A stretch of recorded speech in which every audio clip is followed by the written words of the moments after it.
The stage lights flared, the fandom went silent. In an instant, what should have been a triumphant festival stage turned into, well, a digital nightmare, one that completely turned the K-pop world upside down. Yeah, it's exactly the scenario every idol dreads. Right. And it's the very reason the industry is currently just, like, holding its breath. Welcome to StarScope K-Report. Join us as we ride the Hallyu wave, uncovering the biggest K-pop comebacks, shocking industry controversies, and major K-drama updates. Yeah, from internet-breaking rumors to historic chart milestones, we dive deep into the world of Korean entertainment. And today, our mission for this deep dive is unpacking a headline that has sent absolute shockwaves across the globe. Truly, it's a huge deal. It's Jennie's worst nightmare, the illegal video that changes everything. And you know, we are moving far beyond a standard dating rumor here or like a backstage dispute today. Oh, definitely. What we are analyzing is a fundamental threat to the safety of artists. I mean, we're looking at a highly sophisticated digital exploitation campaign, the fiercely worded retaliation from OA Entertainment, and how this specific incident is triggering massive systemic industry crackdowns across South Korea. So the timeline of how this unfolded is, well, it's critical. Let's break down the mechanics of what actually happened. Okay, let's get into it. It's August 14th, 2026.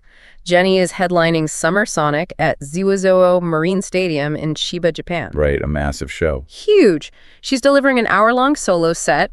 The energy is at an absolute peak. But almost immediately post-show, a video from a social media user known in the police report simply as User A is uploaded. Right. And the footage allegedly shows a wardrobe malfunction, specifically an apparent chest exposure. Which, you know, immediately triggers just an absolute avalanche of debate among netizens. Yeah, it was everywhere. Like, you have to understand the specific ecosystem of K-pop Twitter and domestic Korean forums. Within minutes, the fandom is analyzing lighting, frame rates, outfit stitching. Doing the whole CSI thing. Exactly. But very quickly, a much darker realization sets in. Yeah. Investigators digging into account A found a history of other suspected AI-manipulated posts. Wow. So this wasn't a stage accident. This was a weaponized AI deepfake. And the virality of this weaponized video is just staggering. I mean, it hit 12.5 million views in just 12 hours before the platform finally suspended the account. 12 hours. Yeah. I want to pause on that number because we really need to explain how a manipulated video bypasses platform moderation so efficiently. We're not talking about some crude Photoshop job here. No, not at all. We are talking about generative adversarial networks, or, you know, JENNIE'S. Right. And the reason K-pop visuals are prime targets for this technology is because of their massive digital footprint. That makes sense. If you are an AI model, your output is only as good as your training data. For a global idol like Jennie, there are thousands of hours of 4K, 8K fan cams, music show performances, and behind-the-scenes vlogs available online. So they have every angle, every micro-expression just mapped out in high definition. Precisely. The malicious actors feed this massive data set into the algorithm, allowing the AI to learn the exact topography of her face and her body mechanics. Yeah. So when it generates the fake video, it's virtually flawless to the naked eye. It reminds me of like a counterfeit bill detector that hasn't been updated for a newly printed currency. Oh, that's a great way to put it. Like the platform's automated safety algorithms are trained to look for old markers of manipulation, you know, weird pixelation around the neck, unnatural blinking patterns, or mismatched lighting. Right, the old stuff. Yeah, but these new Jan models are mathematically perfect. They slip right past the automated security nets. They do. But, you know, that only explains why it wasn't deleted immediately. It doesn't explain the 12.5 million views. True. So how did it blow up so fast? To understand that, we have to look at the grim reality of social media algorithms and how they interact with stan culture. Which is where the concept of outrage engagement comes into play. Yes, and this is crucial. The algorithm doesn't understand context. It only understands velocity. Right. When that video dropped, Knets and international fans immediately started, quote, retweeting it, screaming for people to report it, tagging the agency, expressing absolute outrage. Which is a natural reaction, of course. But to the algorithm, a quote retweet is an endorsement. Oh, wow. It sees a massive spike in user interaction and decides, oh, this is highly relevant content. Let's push it to millions of neutral timelines. That is, I mean, the very mechanism the fandom uses to try and destroy the video actually acts as rocket fuel for its distribution. Right. The fans are trapped in a systemic catch-22. Which brings us to the psychological devastation this causes, because the digital nightmare instantly bled into reality. It did. 2 days later, on August 16th, Jennie took the stage for the Osaka leg of the Summer Sonic Festival. And the contrast was alarming. It really was. Let's look at the actual stage reports from Osaka. There were multiple mic malfunctions. There were highly visible nervous wardrobe adjustments. At one point, she actually left the stage twice and returned wearing a bulky jacket from one of her backup dancers. Yeah. She cut 2 entire songs from her planned set list. And for a seasoned professional who has commanded the biggest stages in the world, that behavior is entirely out of character. Absolutely. The fan-shot footage from Osaka is genuinely difficult to watch. Her hands were trembling, holding the microphone. She was biting her lip, really struggling to maintain her composure. During her closing remarks, she tried to play it off, explaining she didn't expect it to be so hot and apologizing for the outfit issues. That's right. But then she teared up. It was just a visceral display of psychological pressure. We have to consider what the stage represents to an idol. It is a sanctuary. The parasocial contract dictates that the artist gives everything on stage, and the fans provide a wall of support. But knowing that a hyper-realistic, violating video of you is sitting at 12 million views, it's sickening. It shatters that sanctuary. You are standing in front of 50,000 people, wondering how many of them have seen it, wondering if they can tell what is real and what isn't. The trauma is entirely visible. And it really highlights how the digital space has become a completely unpoliced frontier. It has. But if the perpetrators thought they could hide behind anonymous accounts, they were dead wrong. Jennie's agency just dropped a bombshell that will shake the industry, and that's coming up next. Before we get into that, if you love staying updated on your favorites and supporting the artists who make the Hallyu Wave shine, make sure you're subscribed to StarScope K-Report. We've got even bigger scoops ahead. Let's get into that retaliation, because on August 18th, OA Entertainment released a massive official statement. And they did not play the usual public relations game. No, they didn't. They announced active legal action against baseless slander, malicious AI editing, and privacy violations. But the wording is the key here.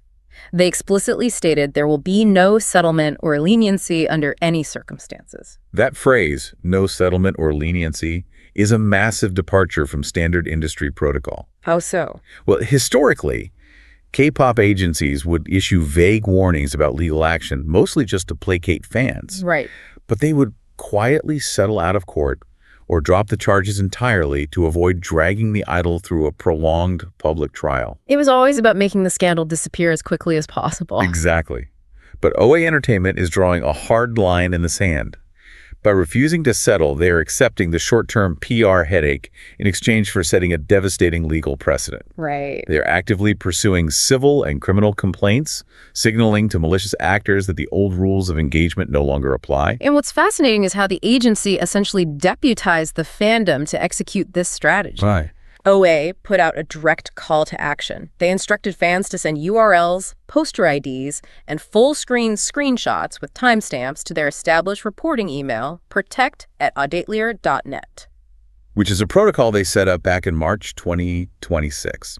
And this is where we see the concept of the fandom evolving. Yeah. They mobilized into a decentralized intelligence network because the sheer volume of this malicious content on the dark web and encrypted apps like Telegram is far too vast for any single corporate legal team to monitor. So the agency just relies on the massive numbers of the fandom to scrape the internet. Right. Fans aren't just streaming the new comeback or buying concert tickets anymore. Oh. They are collecting IP footprints, cataloging timestamps, and archiving evidence before the original posters can delete their accounts. It's a fundamental shift in the parasocial dynamic.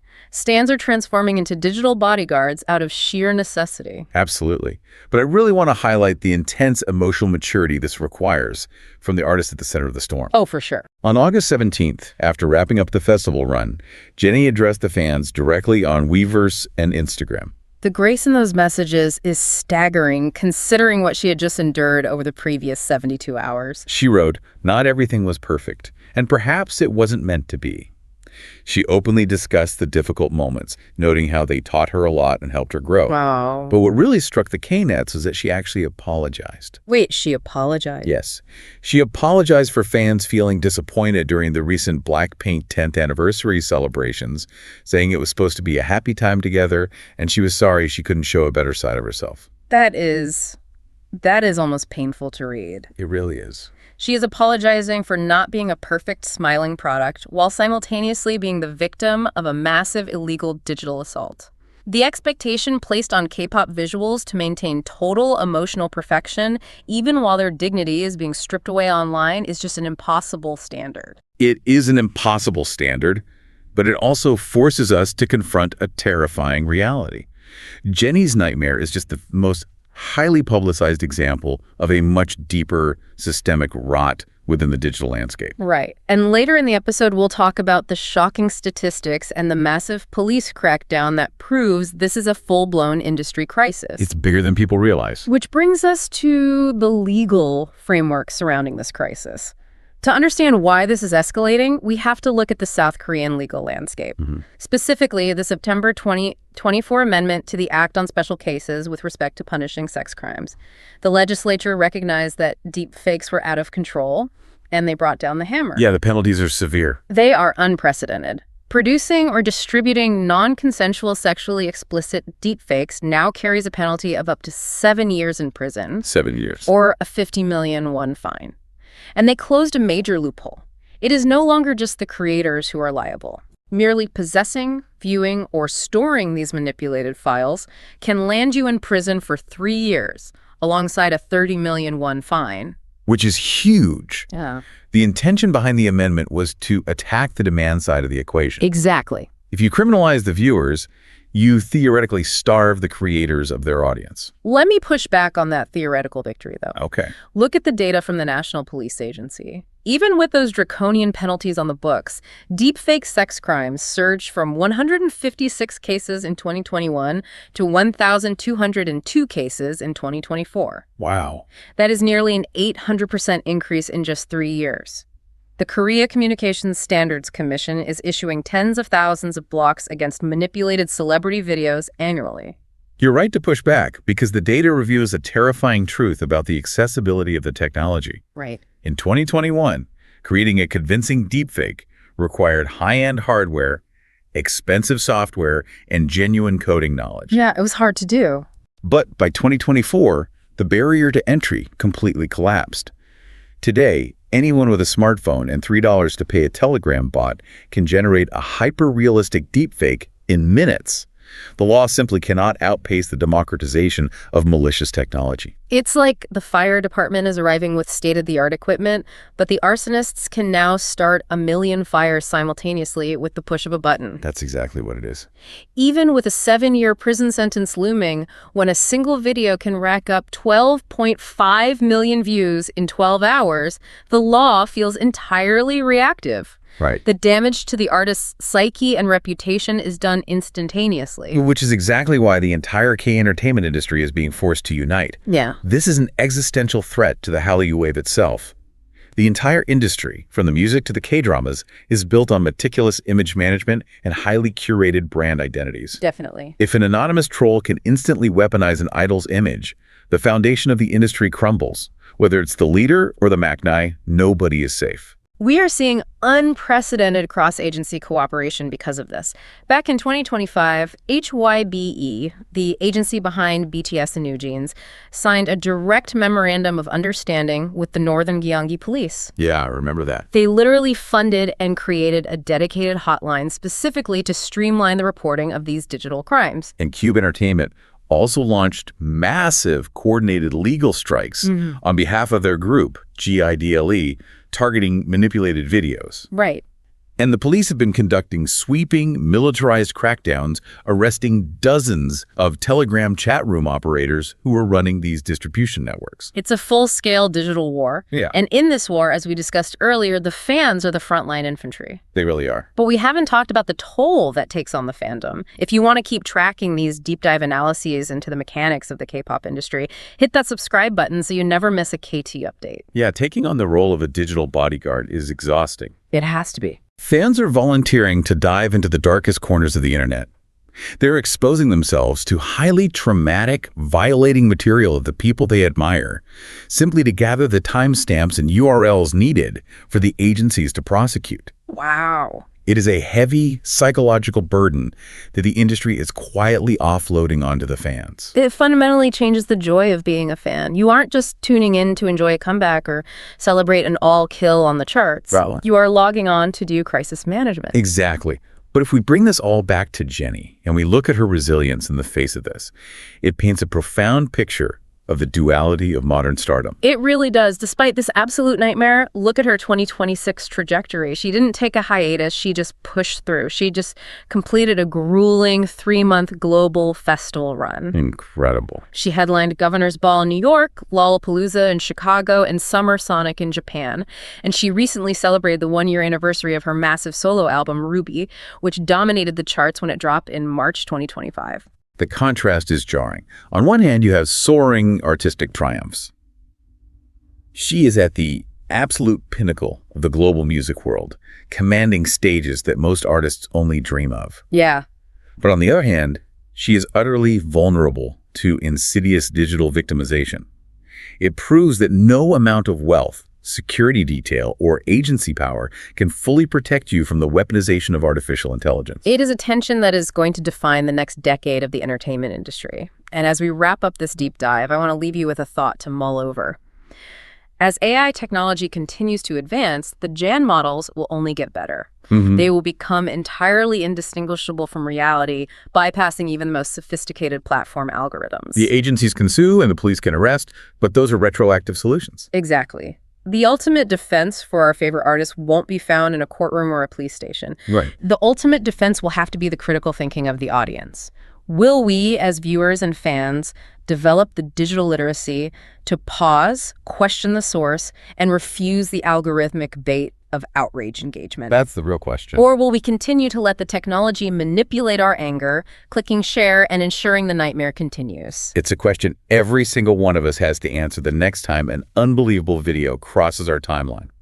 You've been listening to StarScope K-Report, where Eric and Minji bring you the stories shaping K-pop, K-dramas, and the global Hallyu wave. Thanks for tuning in, and don't forget to subscribe for more stories that keep the stars shining.